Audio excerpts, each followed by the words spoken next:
Hello and welcome to Board Game Gumbo. Today we're unboxing the Court of Miracles from Lucky Duck Games. The Court of Miracles is a game for 2 to 5 players that plays in about 40 minutes. It's a worker placement and area control style game, but where your workers and therefore your power in an area are hidden, so your opponents won't know what it is. Here we got our rule book.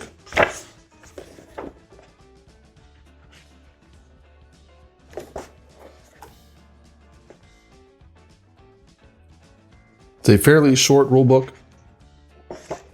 Again, a lot of the interesting aspects of this game, at least to me, are the hidden information. So the rules seem pretty straightforward. It's mostly that hidden information that you're looking for. So here's our game board, which is a very unique shape. Represents this kingdom that you are all sort of competing for as almost like these rogue guilds competing for these different areas in the kingdom. What you're trying to do is have the most control by the time that the new king is crowned and he's walking around through the area until he eventually reaches his throne. So here we have just one board of Punchboard. We've got some tokens. These will represent our workers for our different factions. And these punch out really easily. We've got a token here representing the king, who's going to be walking along. So he'll start over here in the castle. And then we've got money. So just little cardboard pieces of money that we're going to punch out here. Finally, we've got some little separators here. This is actually going to go into the box itself, just to create a little organizer inside the box. So really the only other components in our game are our workers here. We'll take a look at in a second. We've got a little bag. And then we have some action cards.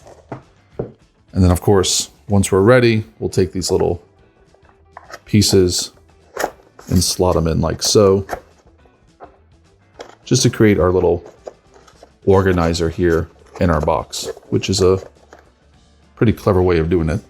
So let's go ahead and first take a look at our little workers here. We also have our little markers to denote what areas we've taken control of, and those are going to be in our player colors. So these tokens here are essentially the objective of the game. You're going to have a certain number of them. I believe it's 6.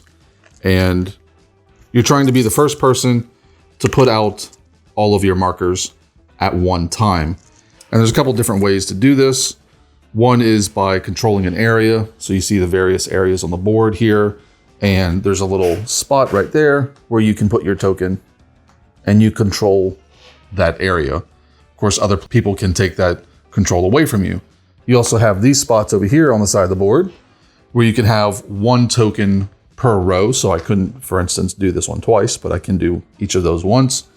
Those have a certain cost in gold and give you a resource as denoted on the side here. But this is basically just a way for you to get these pieces onto the board and get closer to victory. Our workers here, a lot of these are going to start in the bag because one of the things you can do during the course of the game is go into the bag and potentially get some new workers, some better workers. Each player is also going to start with 3. One of them being this beggar token here, which has a value of 0. And then sort of your standard thug here, which has a value of 1. And you'll have 2 of those. And what you'll do, the reason these have little slots on the top, is you'll take those pieces that we punched out earlier and put them on top like that, just to let people know that that one is yours. And you'll be placing these on the board in different areas. Whenever you place them, you'll take the action that you're covering up. And then once the location is full, so once all 3 of these have had somebody placed in them, you'll flip over, see who has the most value there, and then that person will take control of the area. If you ever get to a point where you've put out all your workers, then you have the option of picking up a worker that you've already placed and moving them to another area that's available. And then the rest of these will go into the bag, and these are ones that you can gain over the course of the game. So here's a beggar. He's worth 0, but he also gains you a card.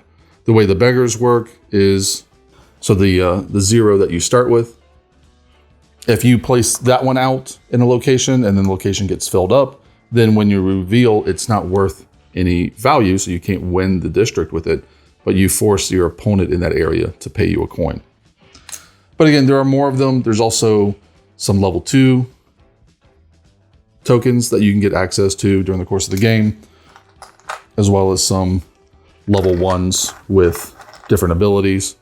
So this one, for instance, is a pickpocket, so he's worth 1, but he also steals 2 if he's revealed in an area with an opponent. Lastly, we have our cards. Cards are actions. You can play 1 per turn. You'll start with 1, and then there are various ways to get more.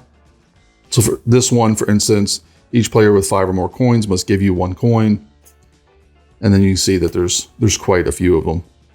Also really enjoy the artwork, both on the box and the cards themselves. Looks really nice. And I like the fact that the cards are pretty much tarot size and also reference tarot cards in general. I think that's just a nice touch.